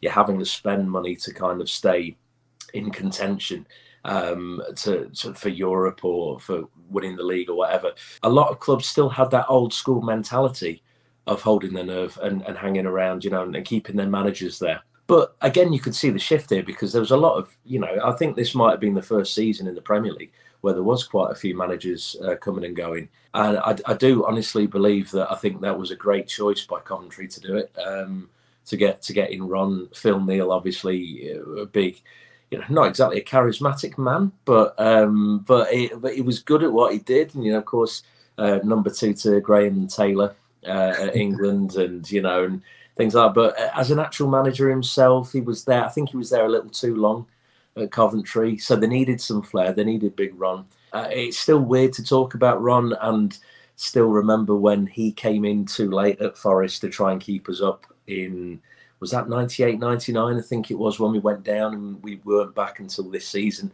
23 years later. And I was there at that game where he sat in the wrong dugout. And that kind of, just what? What was that? We sat there, me and my mates, and we couldn't actually believe what we were watching when he sat in the Arsenal dugout. And we just thought, he's going to realise, isn't he? Oh, no, he's not. He's only in it for the money at this point, isn't he? So I think this kind of was the start of Ron going like, you know what? I've been at Manchester United. I've been at Villa. You know, I've won titles and I've not won titles, but I've been leading clubs in the right direction. Now I'm going to try and stop clubs from going down. Definitely a colourful character through the 80s and 90s in the Premier League and the top flight generally. Two managers who've seen better days at their respective clubs are now in the midst of that pack of teams with one eye over their shoulders. George Graham is sacked by Arsenal off the back of off-the-field controversies. He goes on record to say he feels he's been made a scapegoat, but is later banned from football for a year before reappearing at Leeds during the 96-97 season. John Dean, the man who'd guided Norwich City into Europe and had a very promising start to this season, leaves Carrow Road in April after a terrible run, but with the Canaries still 4 points and 4 places above the drop zone at the time. Caretaker manager Gary Megson, who's also on the playing staff, picks up just 1 more point on the final day against relegation rivals Aston Villa to send the Canaries down. Their only Premier League win in 1995 does come at home to Ipswich. In the transfer market, the biggest moves of the season were Blackburn's £5 million purchase of Chris Sutton, which was a transfer record for just a few months, until Manchester United added Andy Cole to their ranks, with Keith Gillespie going in the opposite direction. They fund this in part by doubling their money on Dion Dublin, who joins Coventry for £2 million after just 2 goals in 12 appearances in an injury-ravaged spell at Old Trafford. We have talked about this on a previous episode, but Dion Dublin's leg break, very unfortunate for him, but possibly leads to the changing of the course of the Premier League with the sign of Eric Cantona. Jurgen Klinsmann left Monaco for North London with a £2 million move to Spurs. John Scales swapped the Crazy Gang for the Culture Club in a £3 million move to Liverpool, and Phil Babb joins him for £3.6 million. David Rocastle returned to London with Chelsea following spells at Leeds and Manchester City. Georgi Popescu, Ili Dumitrescu joined Spurs. Dan Petrescu arrives at Sheffield Wednesday. All had been key players for Romania at the World Cup. Everton make Rangers loanee Duncan Ferguson a permanent addition to their ranks for £4 million in December, and Leeds bring in Tony Yeboah from Eintracht Frankfurt in January 1995. Tony, the one that stands out for me there is Andy Cole to Manchester United. Obviously, it caused a lot of controversy at the time. It seems mad for Newcastle to sell him to Man United, doesn't it? Yeah, I mean, there's a bit of a history, isn't there, of selling to your rivals, selling especially to your title rivals. Seems very, very odd, doesn't it? I mean, to make it very Ipswich specific, I remember the season we got promoted to the Premier League in 99-2000 to 99. It was sort of Ipswich and Huddersfield were going sort of head to head with two of the clubs that were trying to get promotion, and we bought Marcus Stewart off of Huddersfield. He'd been banging in the goals for them, and amazingly they sold him to us, and he scored the goals that got us to the playoff final, and they sort of fell away. And obviously you had Cantona going from Leeds to Manchester United. So it seems very odd when a club is willing. I don't think you see it quite so much now, do you? Because more of the transfers go to clubs abroad. But yeah, it was a very. I remember at the time it was quite an odd one, wasn't it? Of selling your best striker to your main rival in the league. Although Andy Cole always had a bit of a funny reputation, didn't he? He scored lots and lots of goals, but there was always that kind of suspicion that he needed 4 or 5 chances to score 1 or 2 goals, wasn't there? Yeah, this has come up as well in terms of wonder what Andy Cole's expected goals would be on the kind of modern day stats. He'd be Haaland, wouldn't he? He'd be Alfinger Haaland if he was banging them all in. Not Alfinger Haaland. Sorry, I've got the wrong Haaland there, haven't I? Alfie Haaland was playing for Forest this season. Yeah, he wasn't very prolific. His son, sorry. Well, it does lead to a very 90s moment. Kevin Keegan coming out on the steps outside St James's, those kind of famous steps where they'll parade Alan Shearer a few years later, and where 1 or 2 things at Newcastle United have happened over the years. But Kevin Keegan, if I remember rightly, wearing sort of a polo neck, he's just kind of going, you'll just have to trust me. You're just going to have to trust me on this one. And in fairness, they do challenge very, very formidably the following season. So perhaps he was right. One of those eras, wasn't it, where you really did have to sell to buy, didn't you? Not many clubs. Obviously, Blackburn had a big backing, and Manchester United to a certain extent, because they were quite, even back then, they were quite successful sort of commercially. But most other clubs did have to sell a player to buy a player, didn't they? You couldn't just fill your... It's not like the squads these days are massive, aren't they? You know, in those days, that could have bought you 2 or 3 pretty decent players, couldn't it? One of the points that Keegan really does make to the Newcastle fans about what a good player Keith Gillespie is. So, you know, in the cold light of day, perhaps looking back now, we can maybe reflect on it slightly differently. So, the goals of the 94-95 season, as shortlisted by Match of the Day. We'll put a link in the description so people can watch it at home. But a few observations of this first. It is pure nostalgia. Match of the Day, the goal of the season, was chosen by premium phone lines back in the days when we were allowed to do that. It cost 49p per minute and 39p at the cheap rate, which, again, is another one of those 90s memories of remembering the days when you wanted to call someone and then realise it was like 10 to 6 or whatever the peak time was. So you waited. Yeah. It's cheaper. You know, the youth don't know they're born, as we all sound like middle-aged men. The Match of the Day goal of the season competition is soundtracked by the Lightning Seeds, The Life of Riley. Oh, what a track. It's such a good song, isn't it? And this segment really gives the song a renaissance. Do you know what number, take a guess what number you think Life of Riley actually hit the UK charts? Where did it peak? I bet it was something when it was first released. It was first released in 1992. It wasn't. It didn't even make the top 40, did it? I don't think it even made the top 40. Did not. You're closest, Fran. It was number 28, but it is one of those songs that has kind of lived forever, and largely because of Match of the Day, and probably, you know, the Lightning Seeds doing 3 lines a few years later. The shortlisted 4 that we've got, Matt Le Tissier, who has more than one nomination in the goal of the season yet again. The first is August's goal of the month at Villa Park, where Jeff Kenner bombs up the right flank, plays the ball inside to Le Tiss, who just has a look and pops it into the top corner from 25 yards to equalise in the final minute. There is Alan Shearer's hat-trick sealer against QPR, a wallop off the crossbar from distance in November 1994. There's Le Tissier again at Ewood Park this time. He receives the ball just inside his own half, twists the blood of a couple of Blackburn defenders before hitting it from all of 35 yards that sails over Tim Flowers. Le Tissier just had this uncanny ability to almost lob keepers who were on their line. It sort of defies physics for me, really. Yeah. Or there is Stan Collymores for Forest at Palace, where he dances across the face of most of the back 4 before slamming it in at the near post. He's predictably modest in his celebration, pointing repeatedly at himself just in case anyone was under the illusion it wasn't him that scored. Now, Fran, I saw you nodding sagely at the mention of Stan Collymore. Let's start with you. Which is your goal of the season out of those 4? It's a tricky one because it is a hell of a lineup. It really is. I mean, what a season for not just football in general, but for the finishing, for the goals that you see.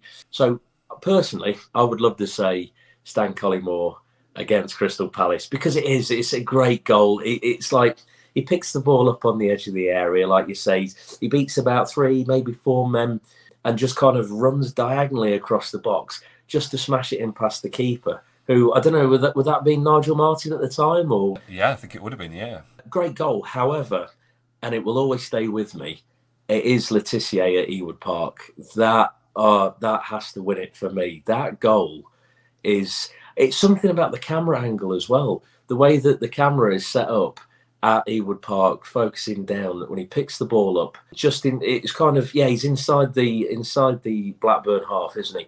And what I love is the story that I heard, which is a bit of gives a little bit more gravitas to the goal, is the fact that apparently Le Tissier and Tim Flowers, of course, who had been at Southampton before, they'd had a little bit of a chat before the game. And Tim Flowers had kind of got into Matt Le Tissier's ear, and he was like, "You're not scoring past me today, mate. It's not happening. It's not happening." He goes, "I know your tricks of the trade. I know you all too well. You're a great talent, but you're not scoring past me." Le Tissier's like, "Oh, we'll have a little bet on this then, shall we?" And not only does he score past him, but it's one of the best goals I've ever seen in my life. It is the way he lobs him, and the way that Flowers is trying so hard to keep it out and just ends up, and the fact that he lies on his back for about 3 or 4 seconds, perhaps even a little bit longer after the ball's gone in, because he knows he's been beaten. When you see Le Tissier celebrating in his quite modest style, is the fact that he just points he points back towards Tim Flowers, doesn't really acknowledge him by face, but he points in that direction. And it's like, that is just, that's chef kissery, isn't it? That's amazing. So for me, I'd love to say Collymore because it was a great goal, but it's going to be Le Tissier against Blackburn. Okay, brilliant. Tony, what do you think? Yeah, well, Le Tissier was just unbelievable at that period, wasn't he? I think as any neutral fan, he was probably everyone's favourite player in the Premier League, like outside of your own club, because he just used to weekly score ridiculous goals, didn't he? I mean, he could have had surely had the whole season as just a Matt Le Tissier goal scene. I actually did a gig with him one time as well. He was quite a nice man. I think he pre-crazy. Yeah, I got on very well with him. Yeah, but this was pre-COVID when it seems to have gone a bit tin-foil hat wearing now.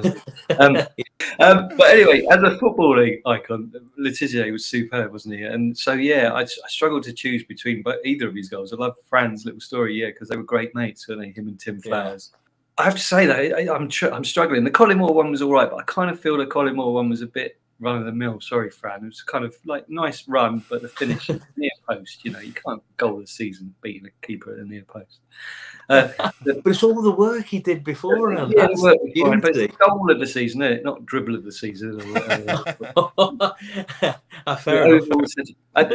I am torn towards the Shearer one though, because Shearer just I don't know if anyone in the Premier League era or even before could hit a ball. Tony Yeboah, I guess, was the only other one that seemed to hit the ball. Goals always look better when it hits the framework. And I was just going to say, it hit the underside of the bar, which always makes it.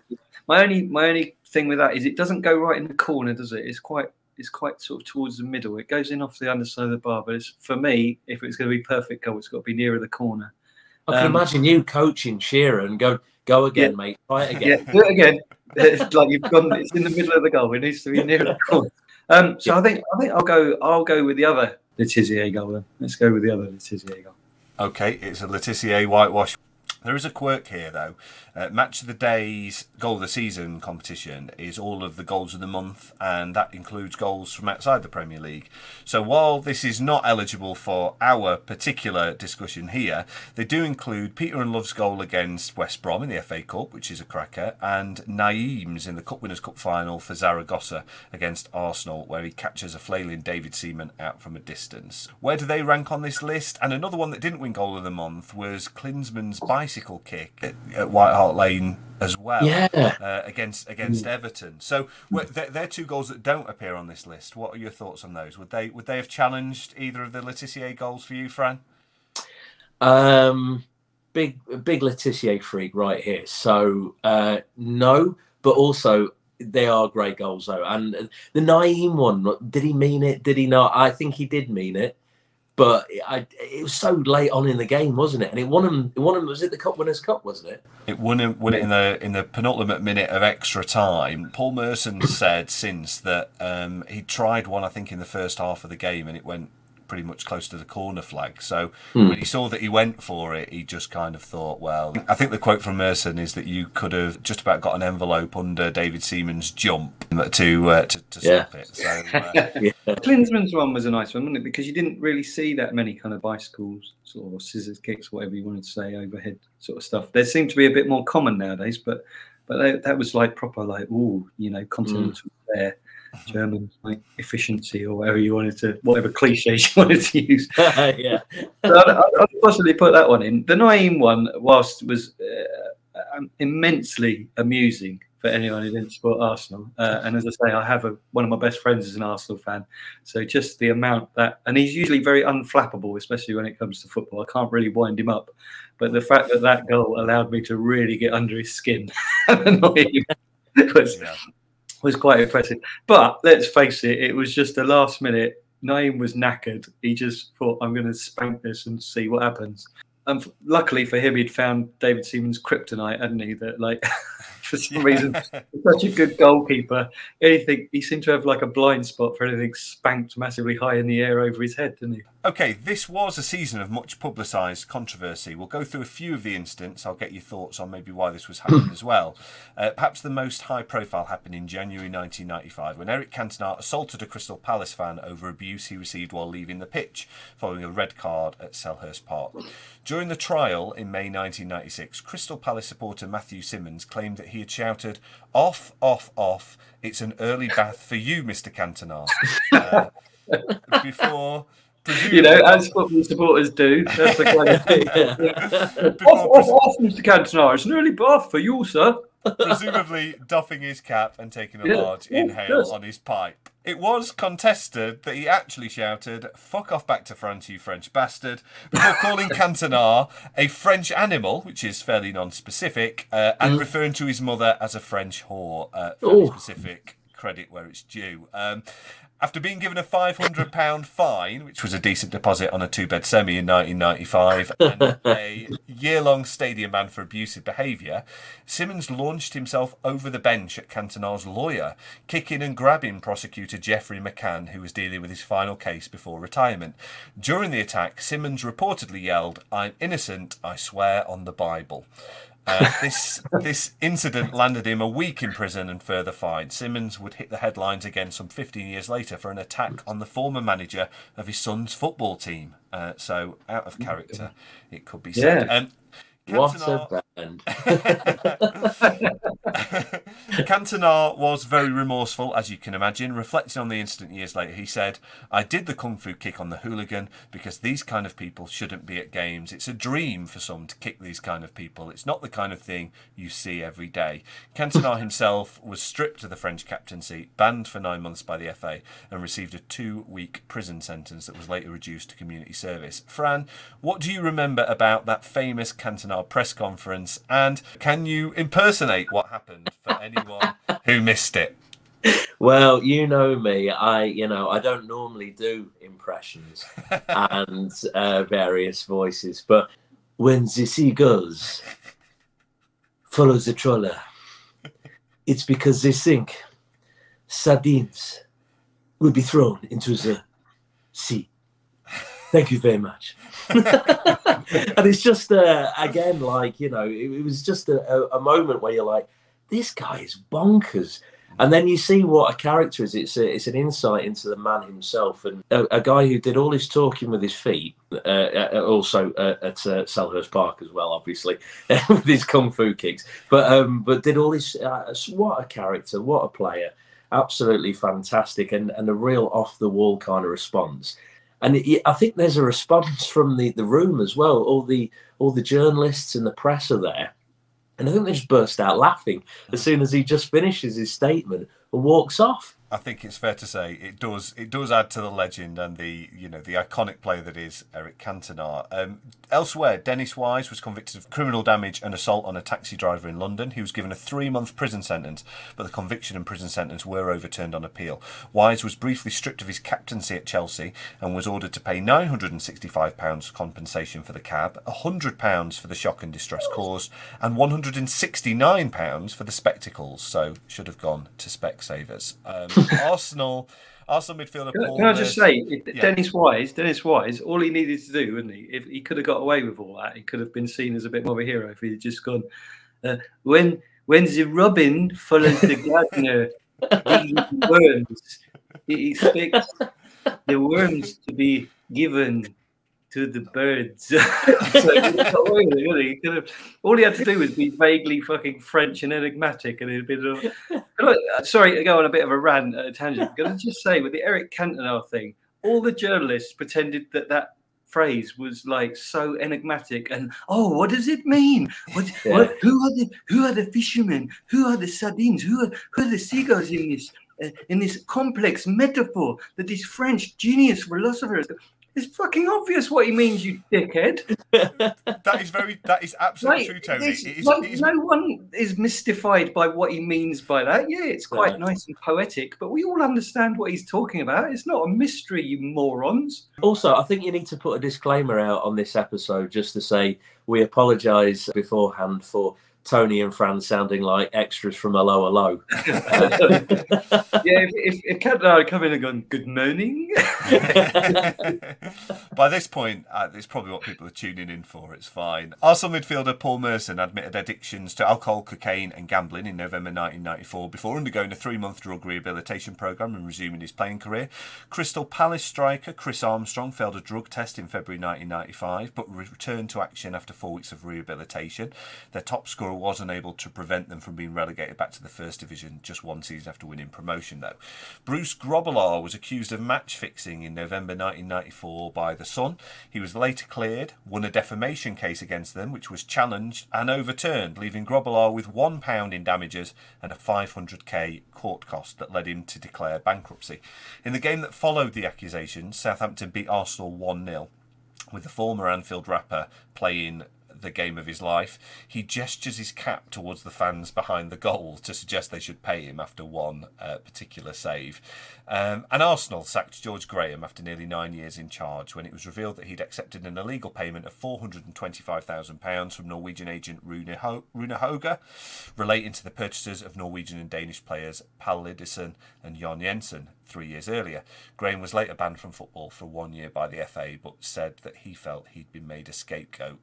Tony, why do you think this season is particularly high on such high-profile stories involving footballers? Is this maybe like a byproduct of the Premier League and Premier League players becoming celebrities? Yeah, I do. I think that's exactly what it was. I think, I don't know if it actually started with Gazza's tears, but that's kind of was a seminal moment, wasn't it, at the 90 World Cup, where footballers became part of the public consciousness, not just part of football fans, kind of, because you didn't really hear from footballers. And then through the 90s, they became part of sort of more celebrity culture, didn't they? And I suppose kind of, you know, we're getting towards the start of Britpop and all that sort of thing, and football and Britpop culture kind of started to mix in a little bit, didn't it? I think probably these scandals have been happening throughout kind of football history, haven't they? Go back to, there was match fixing scandals in the 60s and stuff. But it suddenly became kind of front page news rather than just hidden away on the back page, isn't it, of the newspapers. So I think, yeah, it was the start of kind of celebrity culture, wasn't it? These footballers. I mean, Cantona was obviously a big one. Like literally everyone knew who Eric Cantona was. You didn't, you know, my mum, who wouldn't be able to pick out a footballer shown in a lineup or whatever, she knew who Eric Cantona was. And then obviously later on you had Beckham and sort of Ryan Giggs around that time as well. They just became sort of superstars, didn't they? They weren't just football. They weren't sporting superstars. They were literal superstars and celebrities. Wrapping up the season, Alan Shearer is PFA Player of the Year. Robbie Fowler is Young Player of the Year, but doesn't make the PFA Team of the Year, despite scoring a hat-trick against Arsenal in just 4 minutes and 31 seconds. Jurgen Klinsmann wins the Football Writers Player of the Year. Team of the Year. I'll run you through this and see if there's any surprises. In goal, it's Tim Flowers. In defence, Rob Jones of Liverpool, Gary Pallister of Manchester United, appearing for his 6th time, by the way, in the PFA Team of the Year. Very popular with his fellow professionals. Colin Hendry of Blackburn Rovers and Graham Lasseau of Blackburn Rovers. In midfield, a 3-man midfield of Tim Sherwood, Matt Letitia and Paul Ince, which is not too shabby at all. And up front, Alan Shearer, Chris Sutton and Jurgen Klinsmann. So that's 6 Blackburn players. Letitia had actually missed out the previous season, but is in this time. Andy Cole misses out again. Is there any sort of surprises in that list? Anyone that you're kind of thinking, where are they? Well, you got to think, where's Klaus Thompson? I mean, yeah, because he could be anywhere on that pitch, couldn't he? Yeah, he could have been the utility player. Imagine the PFA Team of the Year naming a utility player, just someone who could cover all positions. Yes, he'd do a job, not a very good job, but he'd do a job. I always, that sounds a little bit biased, but I would always go with Lars Bohinen at Forest. Oh, great player he was. He was superb, wasn't he? Real sublime player. And I even heard rumours recently as well. His lad must be about like late teens or something. I think he's playing somewhere abroad anyway. And there were rumours that he was being linked with Forest, and I'm thinking, is this going to be 2 generations of greatness, or is he just going to turn up and it's going to be like, you're nothing like your dad, you know, kind of thing. Whereas the other way around, we had Alfing Haaland obviously this season, and you see what an absolute monster he's created out of his son. He's absolute one of the best footballers. He's a generational talent, isn't he? So, but yeah, I would love to have seen Lars Bohinen perhaps be featured in that lineup there. Maybe considering what a good season, he was very instrumental in obviously what was a superb season for the Reds. So yeah.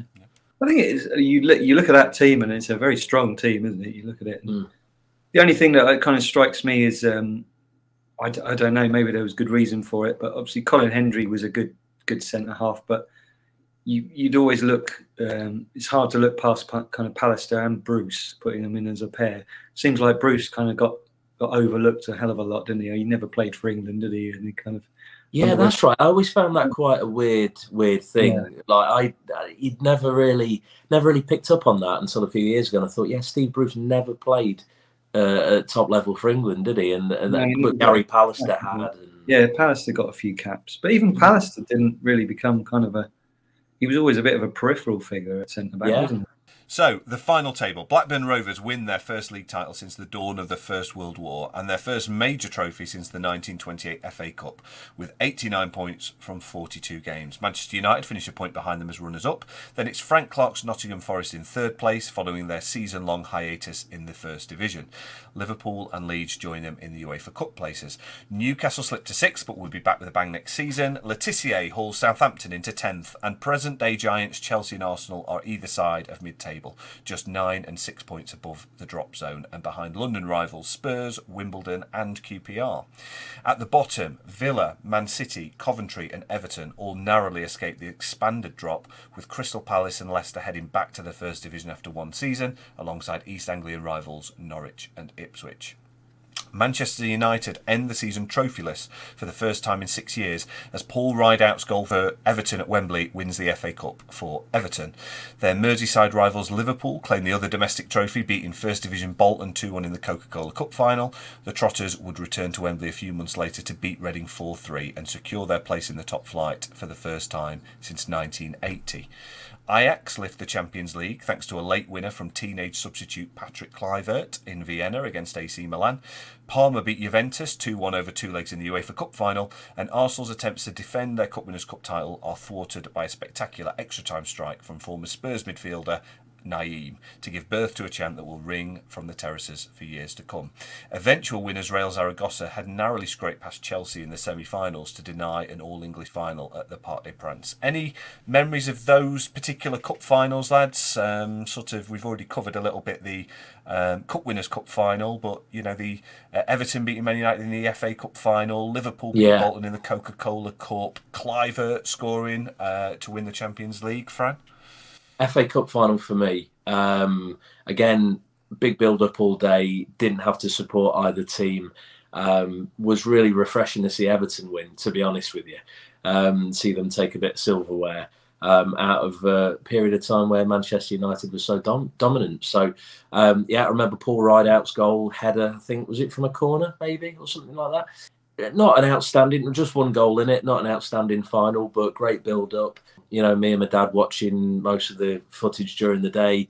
I remember it being a bit of a rainy Saturday, so we were just sat in watching it, and it was just fun. It was really good. And yeah, I've always got a soft spot for the FA Cup.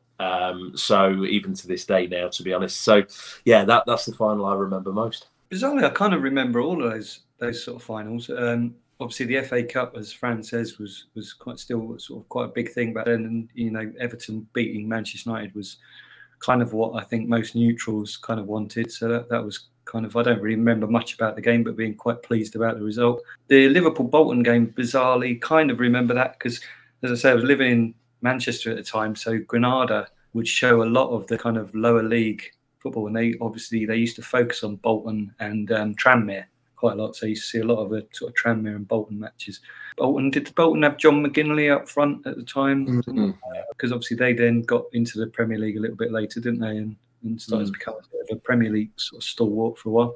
So I kind of vaguely remember that. Champions League, a friend of mine was over in Holland at the time, went over a few times and actually watched a couple of Ajax matches. So I was a bit of a kind of Ajax fan at the time, a bit of an Ajax fanboy. So seeing them win was great. And then we had Ipswich had a bit of a kind of Ajax connection a few years later when we got Finidi George, and we also Martin Reusser, who's a bit of a hero at Ipswich for scoring the goal that kind of got us to the Premier League in '99. He was kind of on the books of Ajax. I don't think he played many games, but so I was a bit of a sort of Ajax fan, and they had such a great team at the time. They were definitely one of those standout sides of the 90s, weren't they? You know. The big movies of 1994 are Speed, Forrest Gump, Schindler's List and The Mask.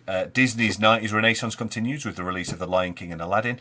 Robin Williams also stars in the second highest grossing movie of the year in Mrs. Doubtfire, which is pipped for the biggest movie of the year at the UK box office by Four Weddings and a Funeral. The Flintstones is somehow the third biggest hit of the year, despite being shit. The biggest song of 1994 is Love Is All Around by Wet Wet Wet, which is released around the same weekend as the 1994 FA Cup final. That's the previous season.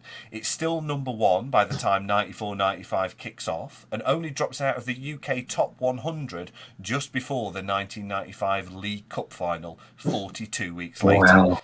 How was it that popular? Well, more effort than I care to explain went into finding out that stat, by the way.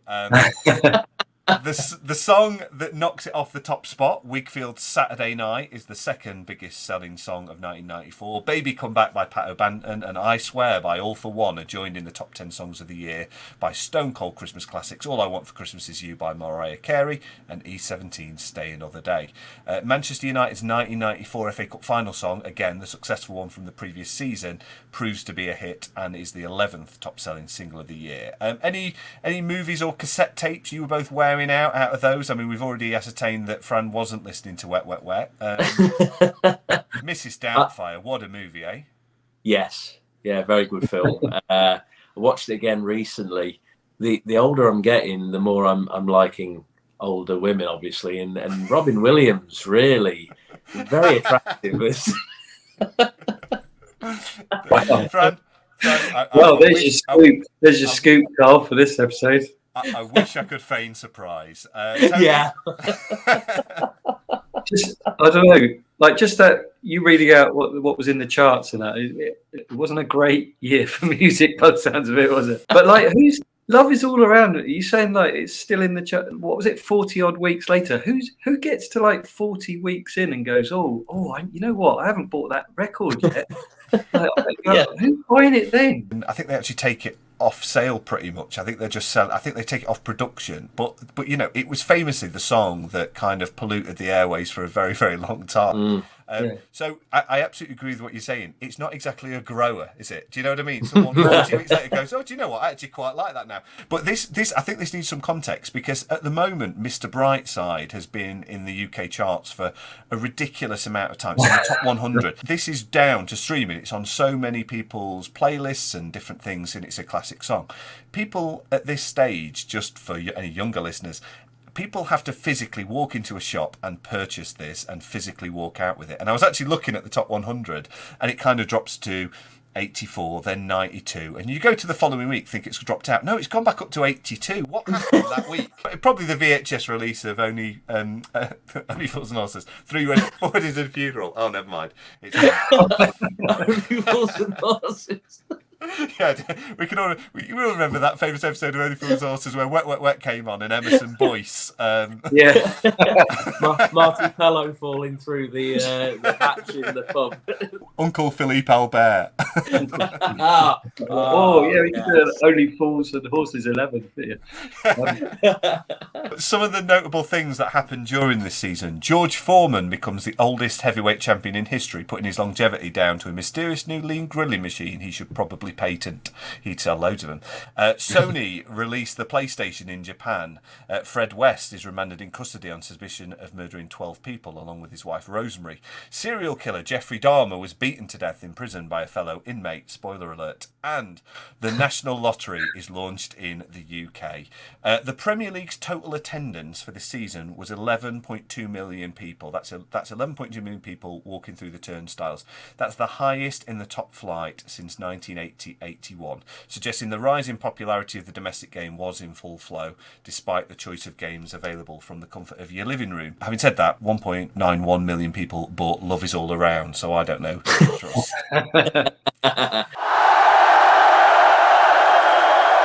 Lads, that brings to a close 94-95.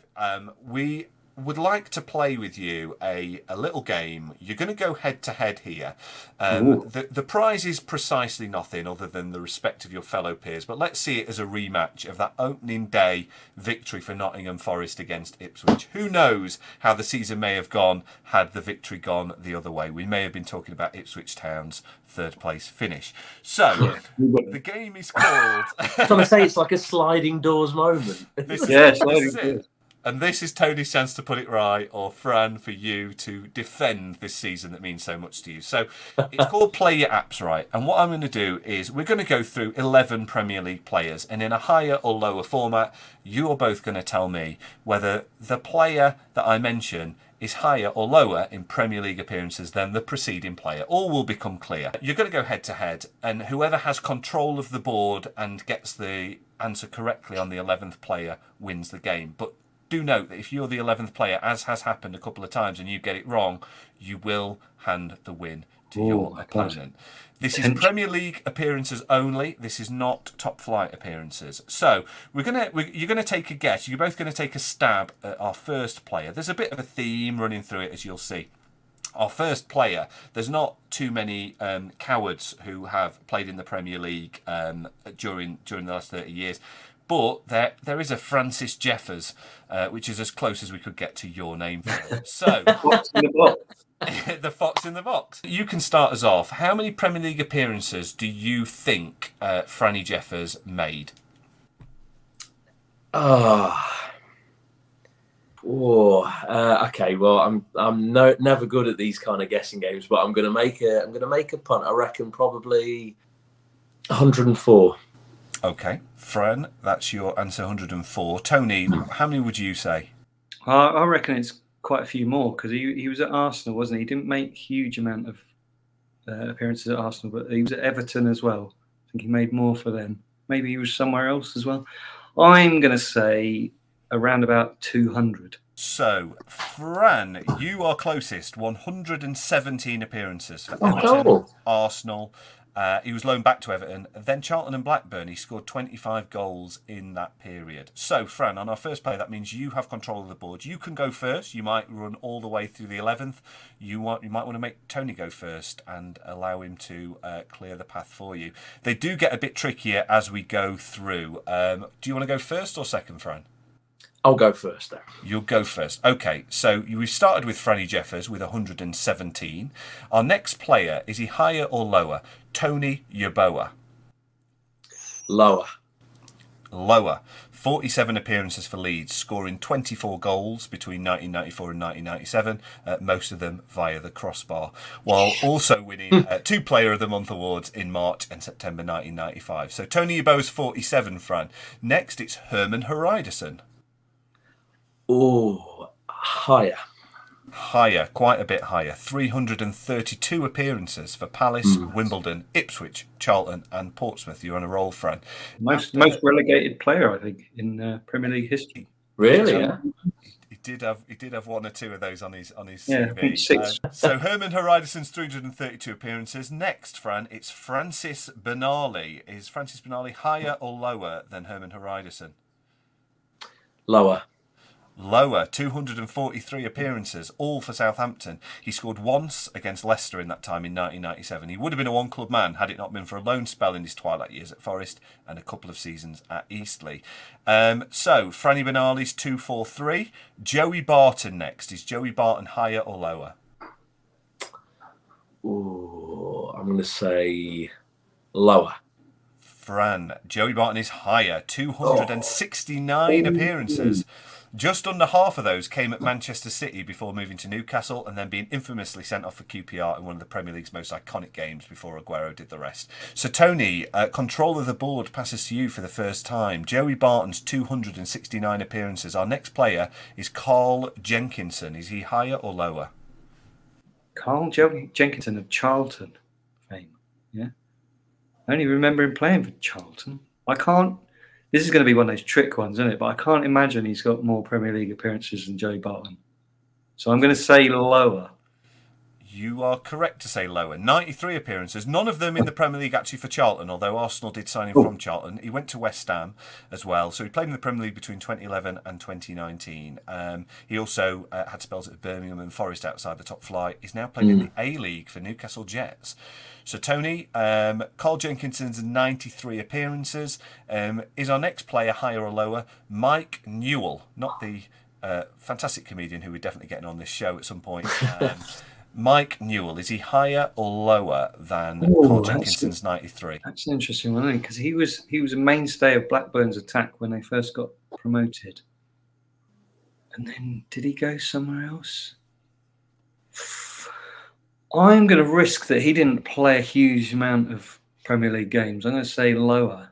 It's a gamble, Tony. It's not paid off. 117 appearances for Blackburn and West Ham. A Premier League winner, of course, in the season we just covered. So, Fran, we are 1, 2, 3 from the end, Fran. Back in the game. Stealing at the last. After Mike Newell's 117, Andy Cole. Yeah, it's got to be more. It is higher. It's quite a bit higher. 414 appearances for, deep breath, Newcastle, Manchester United, Blackburn, Fulham, Man City, Portsmouth and Sunderland. He won 5 Premier League medals in that time and 1 Golden Boot, scoring 187 times. He did only play for England 15 times, though, scoring just the once. So you are... Sorry, now you're 3 from the end, actually, Fran. Andy Cole's 414 appearances. Uh-oh. Where's Fran gone? Sorry, sorry, I'm back. I thought the pressure had got too much then. He's panicked. Andy Cole's 414 appearances. How does that compare to his good friend, Teddy Sheringham? I reckon it's higher with Teddy. You reckon Teddy Sheringham is higher than Andy Cole's 414 appearances? You are correct. It's 418 appearances, so very close for Forest, Spurs, Man United, Portsmouth and West Ham. Despite being 26 when he played in the first televised Premier League game for Nottingham Forest, he scored in 14 of the first 15 Premier League seasons, winning the Golden Boot in 92-93 and collected 3 consecutive league winners' medals between 99 and 2001. I think he may have played a small part in a Champions League win during that time as well. So, Teddy Sheringham's 418 appearances, how does that compare to Ray Parlour? Is Ray Parlour higher or lower than Teddy Sheringham? Oh, that is tricky. I'm going to have to say, I'm saying lower. Fran, you are correct. It is lower. 379 appearances for Arsenal, where he's an invincible, and won 3 Premier League medals before moving to Middlesbrough. Criminally underused by England, some might say, just 10 international caps. That means, Fran, that you have control of the board going into our final player. Tony, all you can do now is sit and watch and hope that Fran gets this wrong. Fran, Ray Parlour, 379 appearances. Is our next player higher or lower than Ray Parlour? Our final player is George Boateng. Is George Boateng higher or lower than Ray Parlour's 379 appearances in the Premier League?